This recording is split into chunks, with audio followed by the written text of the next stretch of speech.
Jadi kita kimia itu ini ya, study of change. Kemudian bahan kimia. Oke.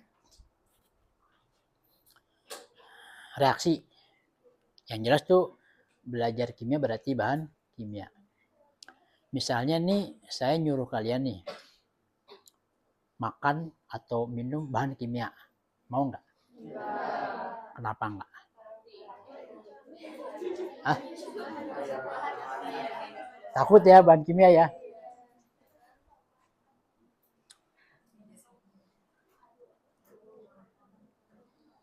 Nah ini ada bahan kimia nih. Ya.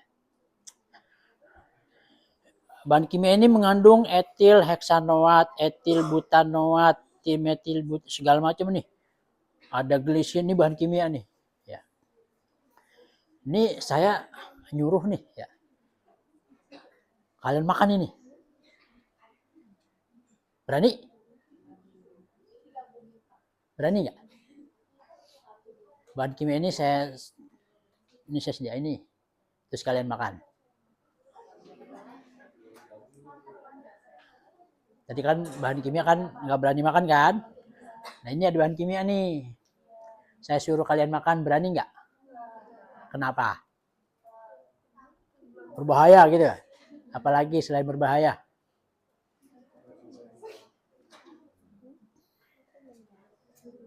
Kamu kalau dikasih yang bersedia makan ini ada nggak? Atau minum ini? Takut ya? Alasannya kenapa? Ada yang mau komen? Kenapa nggak mau ini?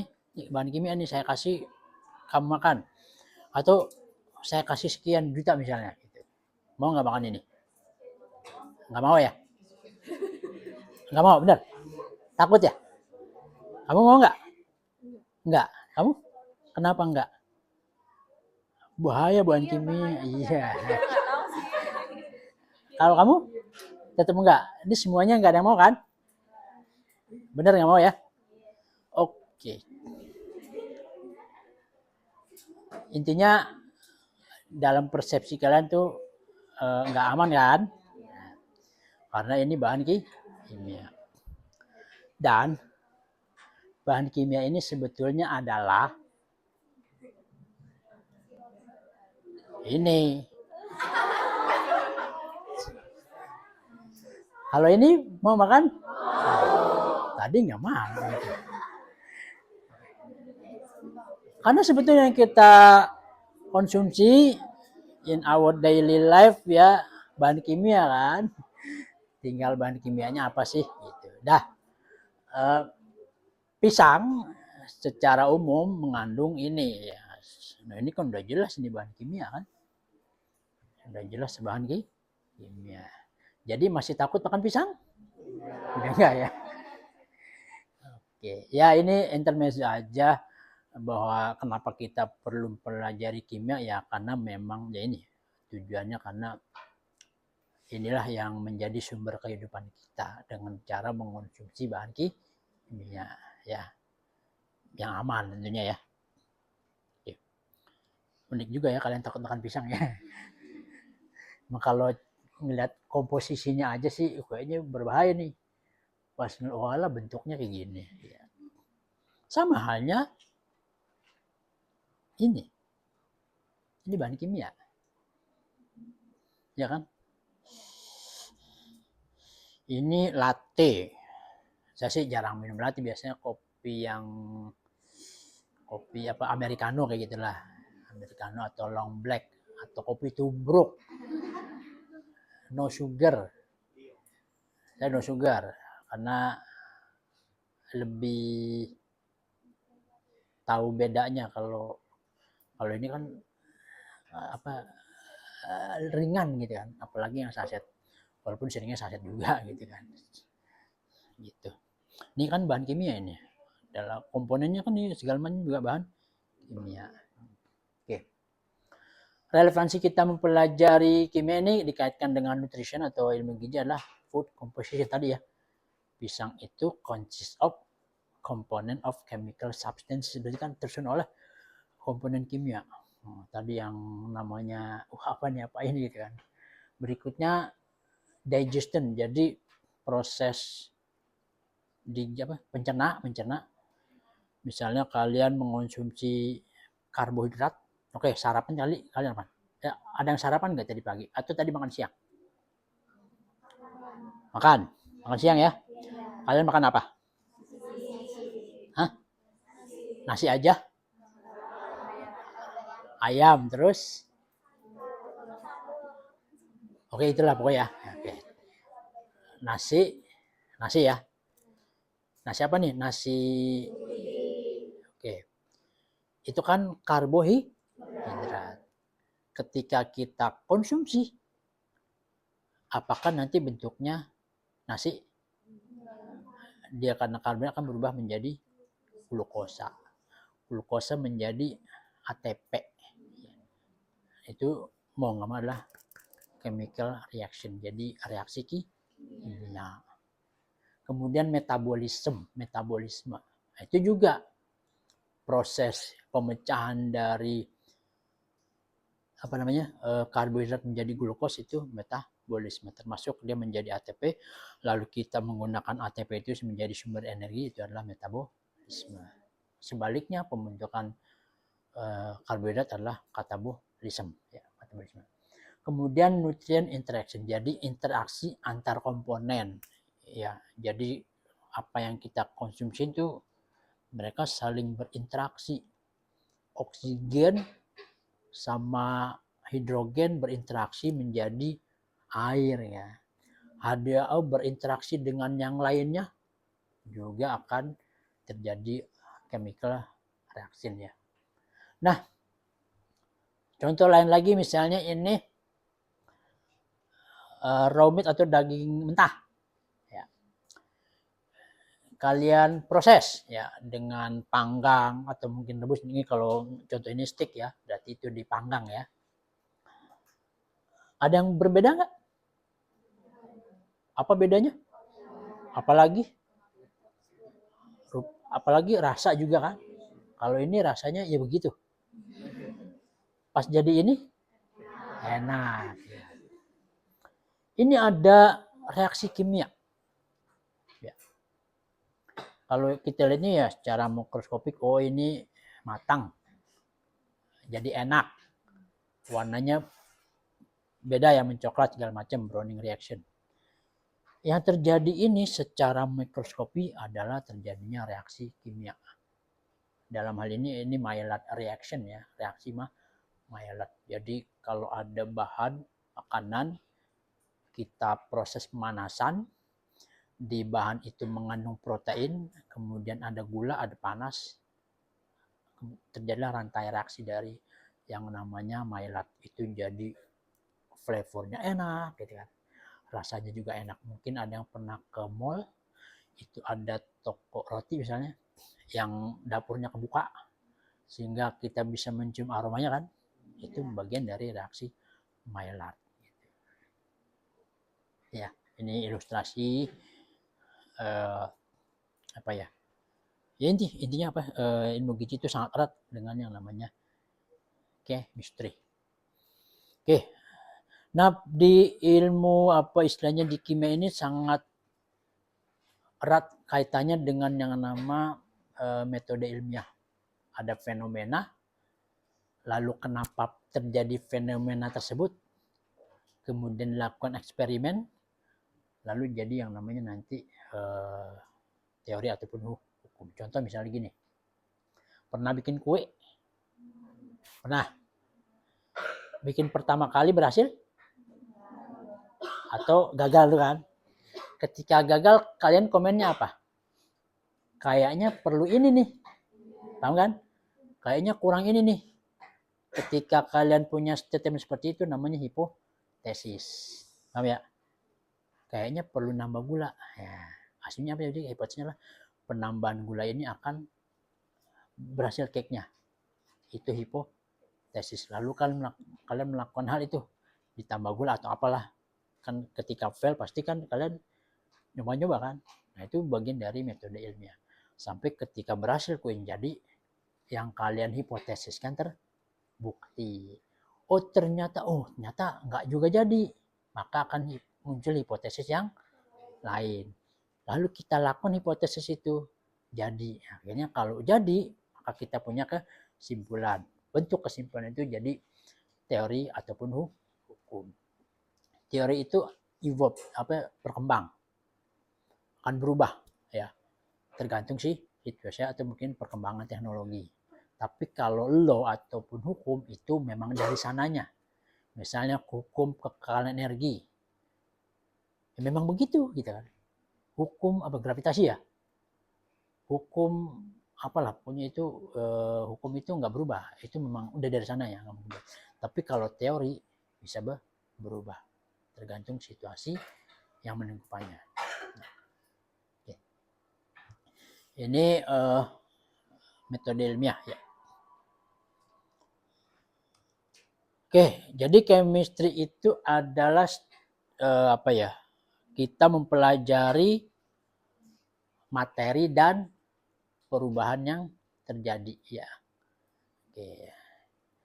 Oleh karena kita mempelajari materi dan perubahan yang terjadi, maka hal yang pertama yang kita perlu pahami adalah materi itu apa sih, ya kan? Jelas ya? Materi ini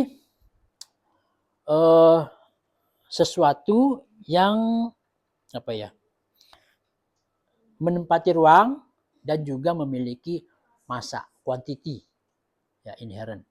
Dia itu jumlahnya berapa, itu disebut massa. Dan di pengklasifikasian dari materi ini ada nanti bentuknya itu yang disebut dengan zat ya, atau zat tunggal ya.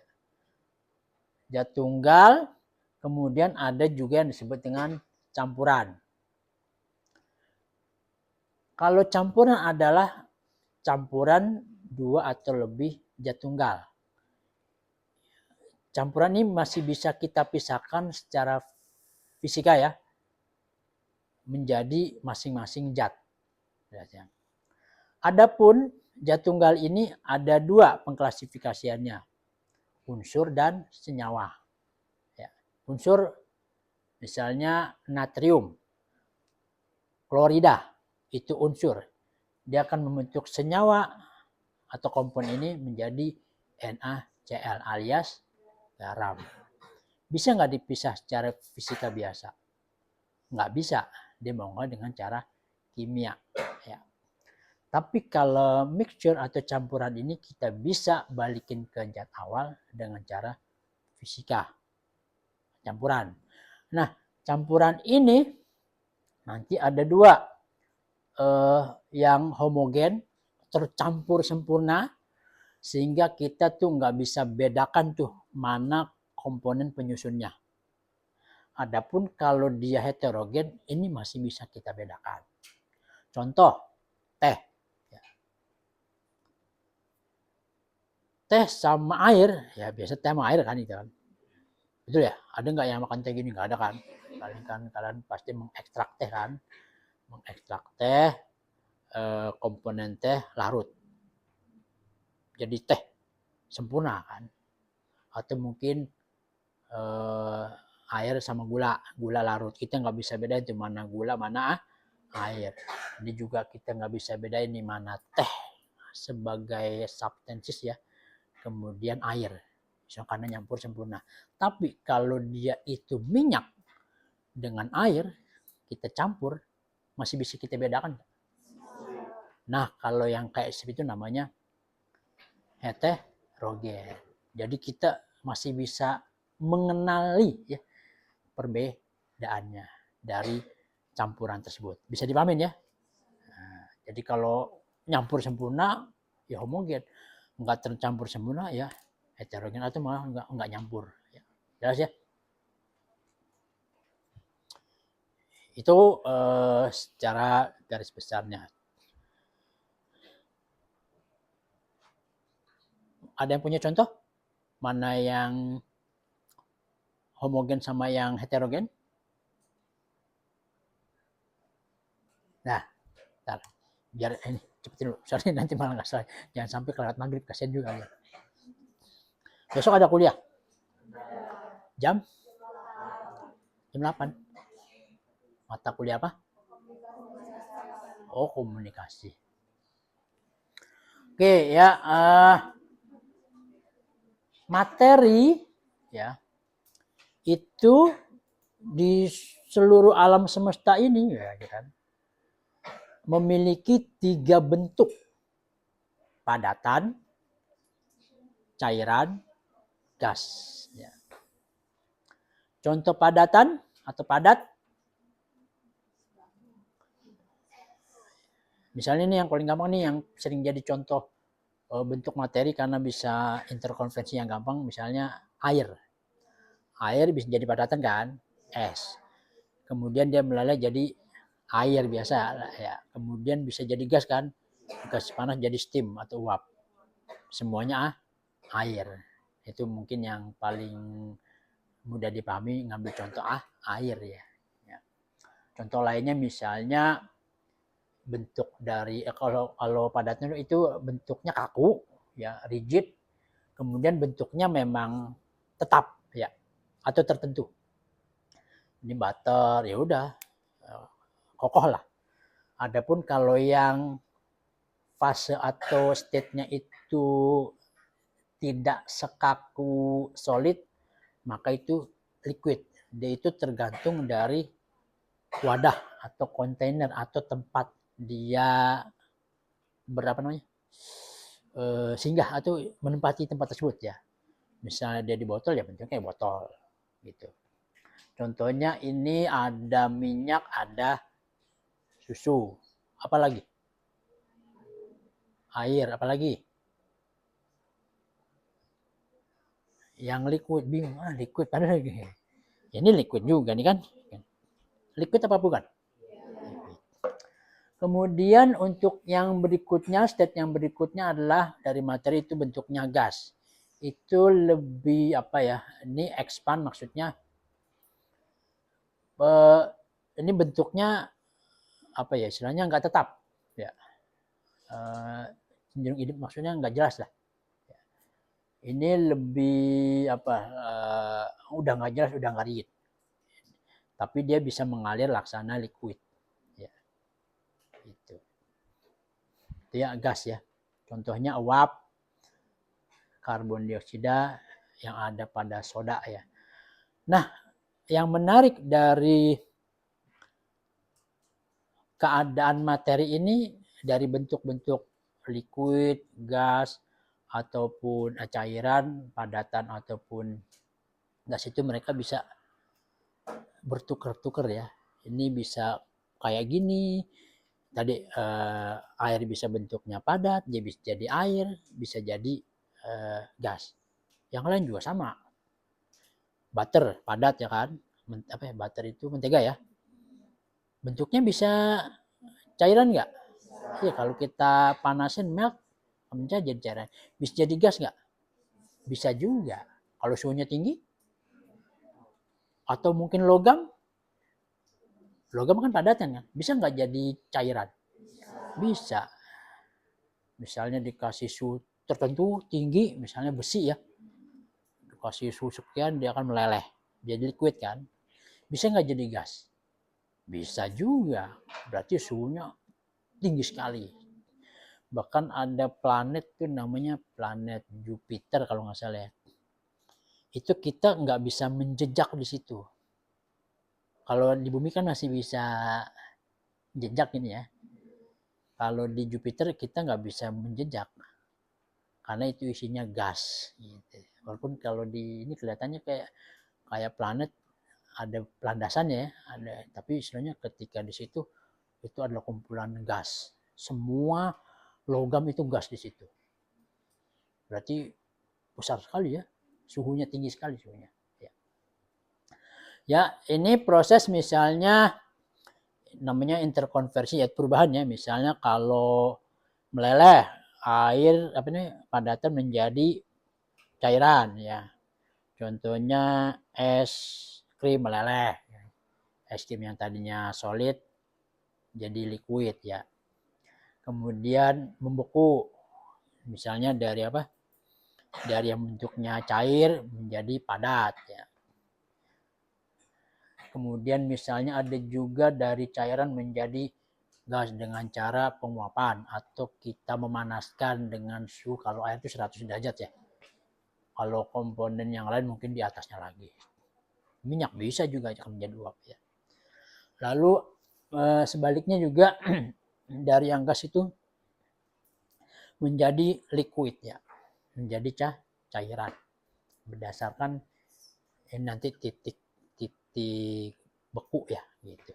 Ini bukan titik beku, apa ya? Kan ada titik lele, ada titik didih, ada titik lebur gitu kan. Ya, interkonversinya kurang lebih seperti ini. Jadi semua materi yang dikatakan materi ya kayak gini. Dia itu bisa menempati ketiga kondisi tersebut. Ini contoh dari kalau dari makanan ya, yang bentuknya gas ini kalau ininya sih padat, tapi di dalam foam ini ada gas yang terperangkap dalam suatu matriks foam busa ya. Nah di dalamnya itu gas itu terperangkap, nggak bisa keluar. Ini kalau kaitannya dengan tekstur makanan itu ada istilah namanya itu grain.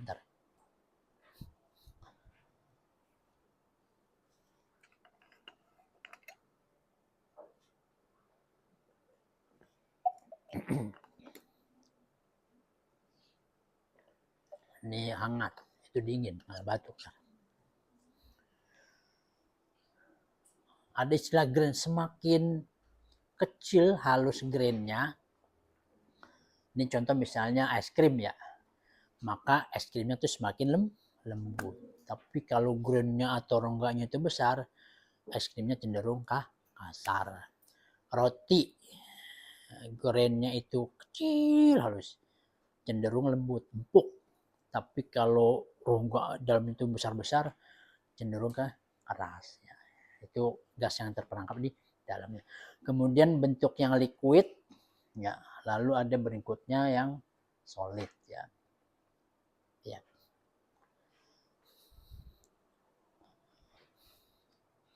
Oke, berikutnya adalah penggolongan dari materi. Tadi kan udah dijelaskan ada zat tunggal, kemudian ada yang campuran. Ya. Substance adalah materi yang bentuknya pada komposisi yang tetap ya, kemudian sifatnya juga tetap ya. Kemudian kalau campuran adalah kombinasi dua atau lebih zat ini ya. Yang mana kita bisa sebetulnya kelihatan tuh perbedaan yang dimiliki oleh masing-masing penyusunnya ya.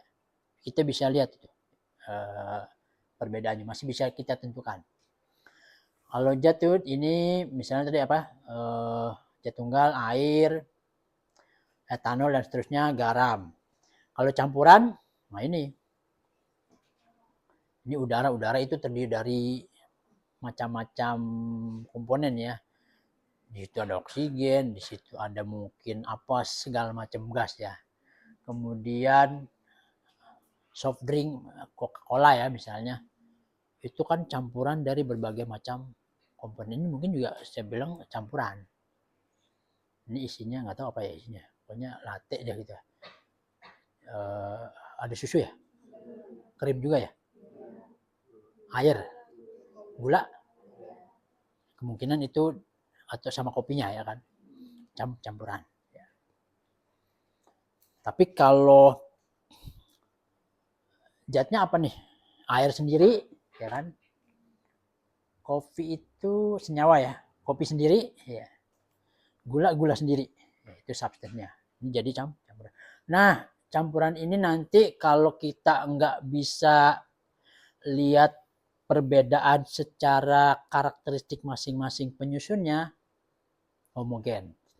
Tapi kalau masih kita nampak, masih kita bisa pisahkan atau kelihatan secara komponen, maka heterogen. Ini contohnya tadi, ini apa nih? Bisa homogen ya?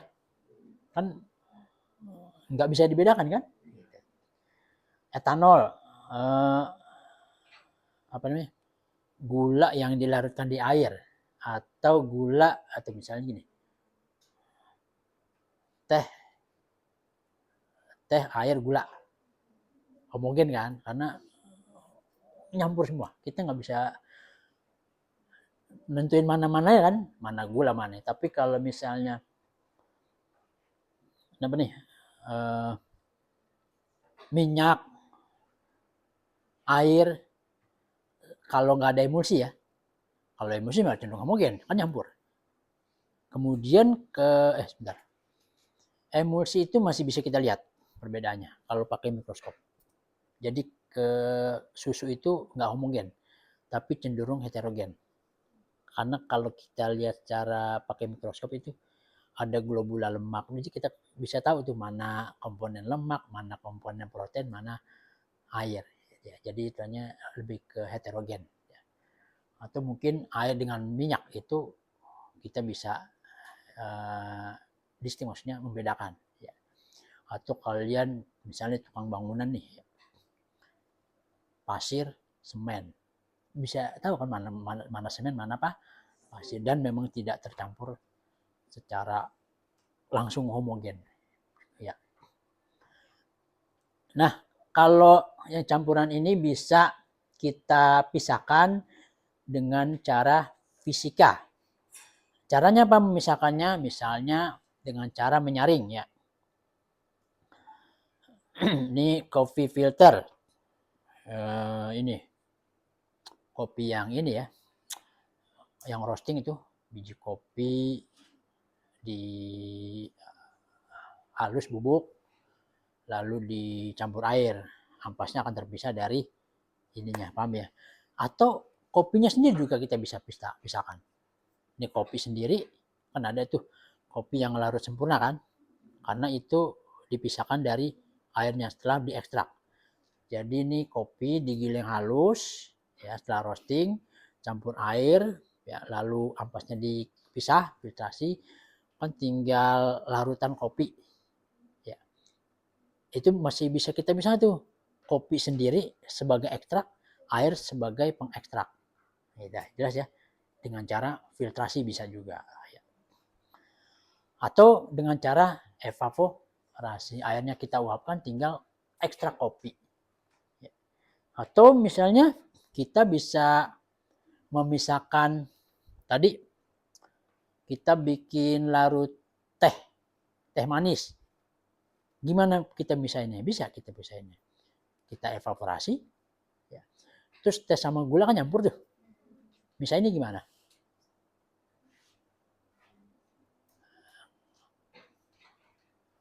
Bisa nggak dipisahin? Bisa, seharusnya dipisahin ya. Bisa dipisahin. Mungkin dengan filtrasi tertentu, misalnya perbedaan berat jenis antara ekstrak kopi dengan gula itu, kalau ada tuh namanya kromatografi ya. Analoginya gini, kromatografi itu pemisahan ya. Jadi misalnya pemisahan itu berdasarkan berat jenis. Ini fisika. Contohnya analoginya ada bagaimana cara kita memisahkan batu besar, batu ukuran sedang sama kerikil. Dengan cara apa? Ini ada turunan kan? Digelindingin semua. Maka batu yang paling besar pasti berada di bawah. Kemudian yang sedang itu umumnya di tengah. Kalau yang kerikil mungkin di atas, nggak turun gitu kan. Itu analogi dari perbedaan berat jenis itu, cara misalkannya. Kalau evaporasi berarti ya tadi ya udah contoh ya, airnya diuapkan, tinggal padatannya. Atau juga bisa ini kita memisahkan campuran itu dengan cara distilasi. Ya. Ini berdasarkan perbedaan titik didih. Ya. Ini yang paling apa contohnya ya? Yang paling praktis itu contohnya minyak bumi. Ya. Minyak bumi kan jadi apa aja? Jadi bensin, jadi solar, apalagi? Ada aftur buat pesawat terbang, ada lilin, atau mungkin komponen yang lainnya. Resin juga masuk buat plastik. Itu dari minyak bumi ya. Dengan cara apa? Destilasi. Berdasarkan apa? Titik didih. Berarti minyak buminya direbus ya. Nanti menguap. Nanti ada trap di situ. Oh ini bensin. Maka titik kondensasinya di suhu berapa? Nangkep tuh. Jadilah bensin.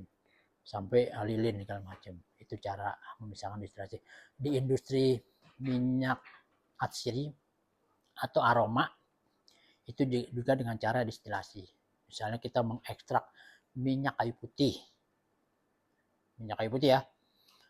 Itu ada dua sih. Ada model press, ada yang modelnya destilasi. Jadi daun minyak kayu putih dihancurkan, kemudian dilarutkan, lalu dimasak, nanti menguap tuh si substance yang minyak kayu putihnya. Ditampung. Ini pada suhu sekian dia akan jatuh gitu kan. Jadilah minyak kayu putih yang murni berbeda dengan air atau pelarutnya gitu ya. Itu ya.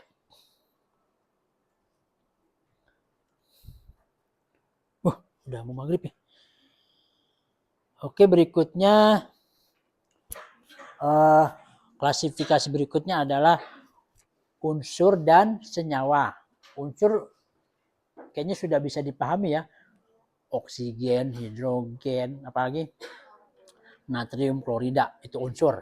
Istilahnya bagian terkecil dari materi atau zat ya. Bisa dibelah nggak? Ya, kalau itu udah bisa dibelah itu udah ranahnya lain lagi ya. Udah ranahnya fisika kan. Unsur itu bisa nggak? Unsur kan atom. Bisa dipecah bisa. Cuman dalam hal ini konteks ini berkaitan dengan materi ini kayak gini aja ya. Ada unsur terkecil dari materi. Jadi kita nggak bisa membaginya lagi dengan cara kimia bisa.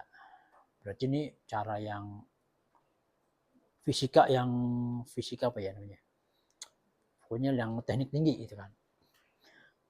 Kemudian senyawa. Berarti senyawa ini berarti gabungan dari 2 atau lebih elemen. Kalau yang tadi campuran gabungan itu 2 lebih zat tunggal. Kalau ini gabungan atau 2 lebih unsur ya.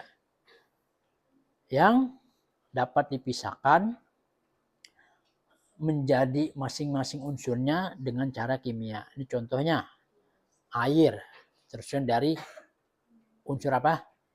Hidrogen, oksigen. Kalau garam meja nih atau garam dapur, natrium dan klorida ya unsurnya. Karbon dioksida CO2, C unsur, oksigen unsur, jadi senyawa. Kalau dikaitkan dengan gizi nih, ya bahan gizi ya, komponen gizi, karbohidrat, penyusunnya apa? CHO ya. Ya ini apa namanya? Senyawanya ya. C6H12O6, tapi penyusunnya apa? C karbon, hidrogen, oksigen. Kalau protein karbon, hidrogen, oksigen, nitrogen ya. Kalau lemak atau lipid gitu ya.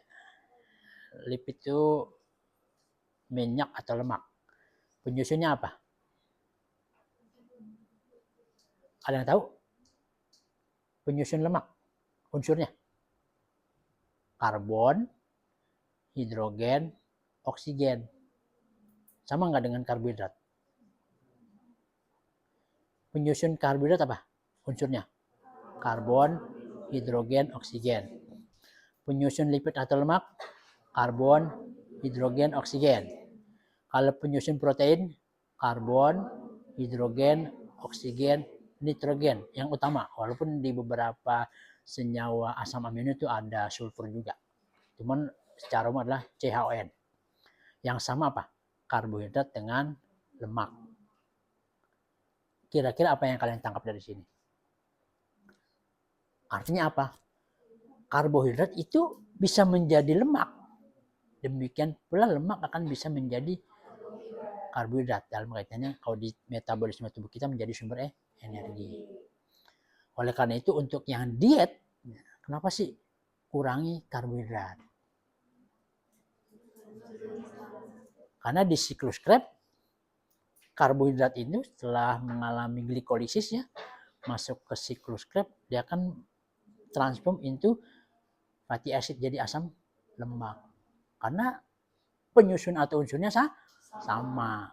Jadi kalau makan karbo, kalian rebahan, maksudnya aktivitas kurang, maka si karbo ini akan menjadi adipos, jaringan adipos atau jaringan lemak. Sehingga itulah kenapa, karena di tubuh kita dia bisa menjadi lemak gitu. Karena memang penyusunnya sama gitu. Itu jelas ya, dikaitkan dengan gizi. Oke, kemudian berikutnya pada pada materi ini bisa terjadi perubahan atau juga ada istilahnya namanya sifat fisik ya. Sifat yang kita dapat amati tanpa adanya perubahan identitas dari si zatnya itu. Air H2O ketika dari es menjadi air ya, liquid, tetap H2O ya kan.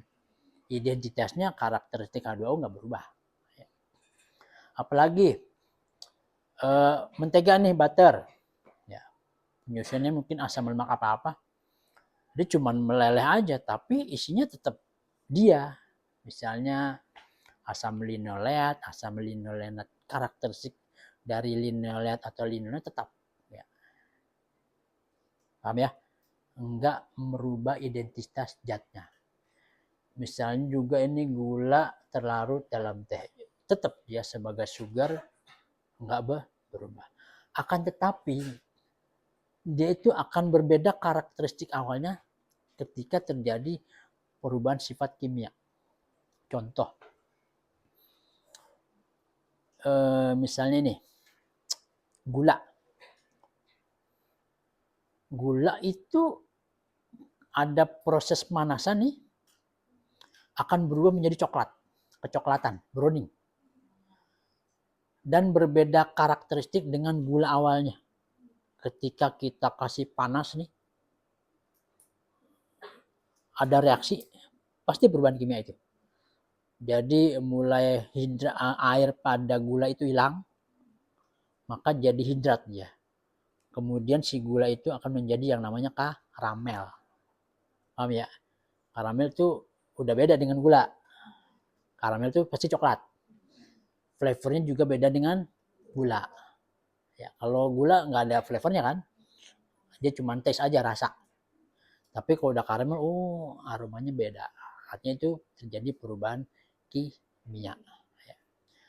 Kemudian lemak. Kalau cuma melting aja, misalnya mentega melt aja, mungkin perubahan fisika. Tapi bisa nggak terjadi perubahan kimia? Bisa. Misalnya lemak itu kita panasin terus sampai berasap. Ya, udah berubah itu. Udah terjadi perubahan kimia. Atau kimia juga sifat kimia berikutnya, misalnya apel, kalian potong, awalnya apa? Masih putih, lama-lama terjadi reaksi pencoklatan, browning enzimatis, coklat. Nah itu salah satu bentuk sifat atau perubahan kimia. Kemudian apa nih? Fermentasi ya. Yang mengubah gula menjadi karbon dioksida itu apa ya? Nah, alkohol ya. Gula menjadi alkohol. Karakteristik alkohol pasti beda dengan gula. Jelas ya. Itu berarti perubahan kimia karena memang berbeda ya. Apa misalnya? Singkong difermentasi jadi tape. Beda kan? Singkong ininya sama ketika sudah jadi tape beda jauh gitu. Atau misalnya fermentasi, kalau misalnya bikin tape kan lama-lama itu manis kan ya. Terus lewat dari 3 hari apa yang terjadi? Udah cenderung kecut ya. Dari gulanya itu berubah menjadi etanol. Etanol itu akan berubah menjadi asam asetat. Nah, kecutnya itu dari asam asetat. Itu berarti perubahan kimia. Jelas ya? Atau mungkin seperti ini.